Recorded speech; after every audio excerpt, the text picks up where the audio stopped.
Summarizing data measures of center. Mode, we think of the word most. Oh, look at that. So the one that happens most frequently, the most common value. There can be more than one mode, there can be no mode, or there can be two modes, making it bimodal. Funny. An outlier is something that is just way out and way far away from the rest of the data. So I am the outlier in terms of ages in our class, because most of you will be around the same-ish age, and I'm way out.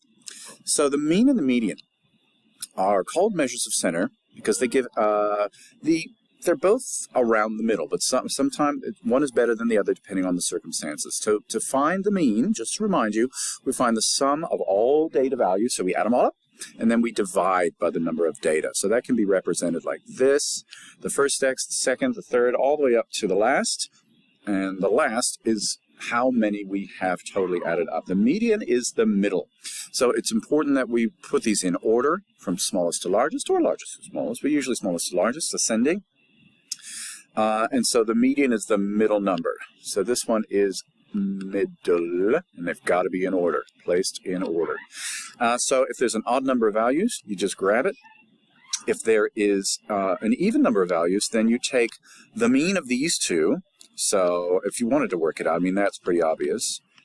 Divided by that, that gave us that 20.5 median. So for these data sets, find the mean. So for the mean, I'm going to add all these together, and I'm going to divide by the number of data, 1, 2, 3, and divide by 9. That should give us 45, which gives us 5 for that set. So to find median, we'd have to actually put them in order, and they're not in order at the moment. So when I do this, I like to cross them out. So I've written 1, 2, there's another 2, there's no 3, there's a 4, there's a 5, 2 6s, and we got to be careful. I've written them pretty close together. It'd be better to write them separately and give a little space between them. And so we just go and find the middle. We have 9, so 1, 2, 3, 4, 5. 1, 2, 3, 4, 5. That gives us also, interesting that that's 5. And the mode here, there are 2 modes. 2 and 6 both occur more frequently than the others, so those modes are 2 and 6. Now for this set, I'm going to do the same thing. Add them all up, divided by the number of things, 1, 2, 3, 4, 5, 6. So our mean is 15. And now again, we're going to go and we're going to put them in ascending order, cross them out as we do. And putting them in order actually makes it easier to find the mode as well. So for this one, the median is going to be the average of these two, which I can tell on a number line would be 14. So not the same as the mean. And quite a big stretch out here at this end when we get up to 26. That might be the reason why it's a little bit different. In the mode, none of those are more frequent than the other, so I'm going to say there's no mode.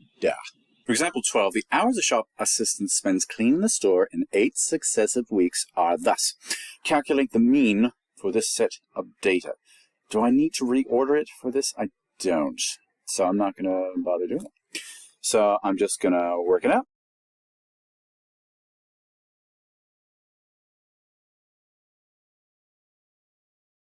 So the mean, which is like an average, is 9 hours. Okay. Some days longer, some days shorter. Boy, that's sloppy. Now, I've made myself a little extra room here so I can show you how many hours would the shop assistant need to clean in the 9th week for the mean to equal 10. So what we're going to do is we're going to take, we don't have to add them up all up again.